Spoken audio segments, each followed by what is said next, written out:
मित्रांनो, तुम्ही उपग्रहांच्या बाबतीत एक मनोरंजक गोष्ट कधी लक्षात घेतली आहे का?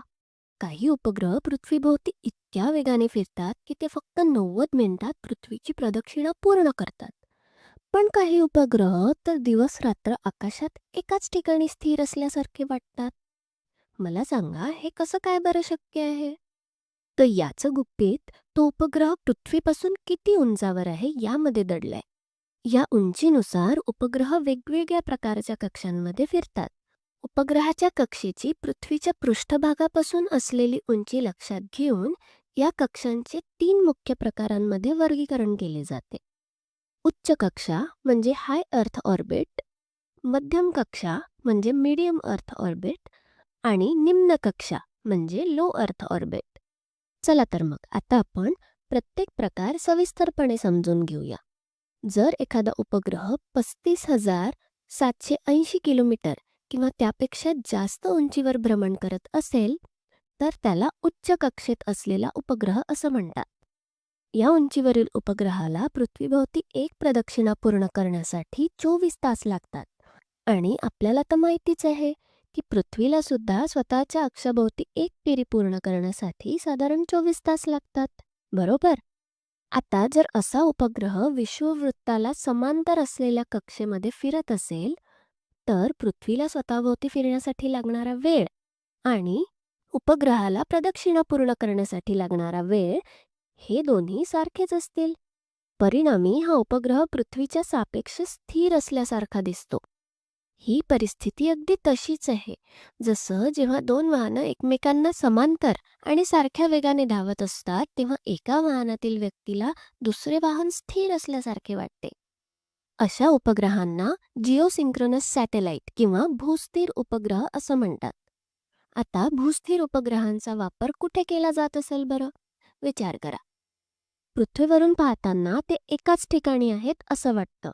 म्हणजे पृथ्वीवरील एखाद्या विशिष्ट प्रदेशाचे सतत निरीक्षण करण्यासाठी यांचा वापर केला जाऊ शकतो. हवामानाचा अंदाज वर्तवण्यासाठी, तसंच दूरध्वनी, दूरचित्रवाणी, आकाशवाणी अशासारख्या प्रसारमाध्यमांमध्ये सुद्धा या भूस्थिर उपग्रहांचा वापर केला जातो. आता पुढे पहा.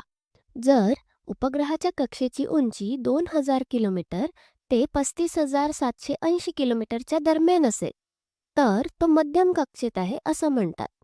जे उपग्रह मध्यम कक्षेत फिरतात त्यांना भूस्थिर उपग्रह असंही म्हणतात. हे भूस्थिर उपग्रह विषुववृत्ताच्या वर फिरतात. त्यामुळे ते ध्रुवीय प्रदेशांच्या अभ्यासासाठी उपयोगी ठरत नाही.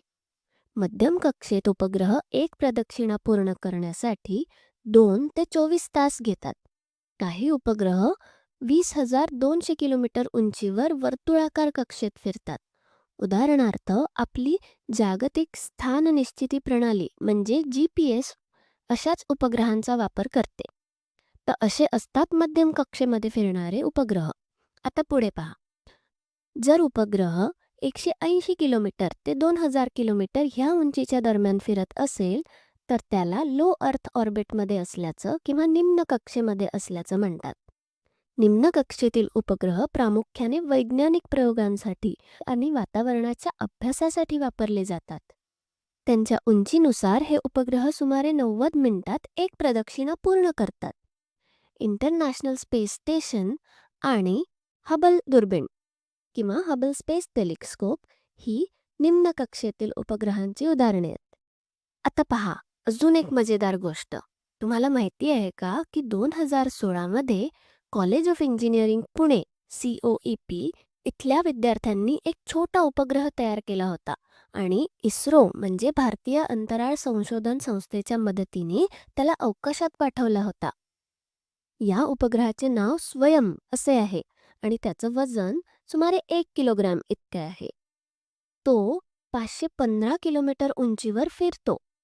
म्हणजे तो निम्न कक्षेमध्ये फिरतो पृथ्वीभोवती आणि एका विशेष पद्धतीचा वापर करून मेसेजिंग किंवा संदेशवहन सेवा पुरवतो. तर लक्षात ठेवा, उपग्रह स्वतःहून नाही तर त्याच्या कक्षेची उंची हे ठरवते की तो उपग्रह किती वेगाने फिरेल आणि तो कोणतं कार्य करू शकेल. ठीक आहे, तर भेटू लवकरच.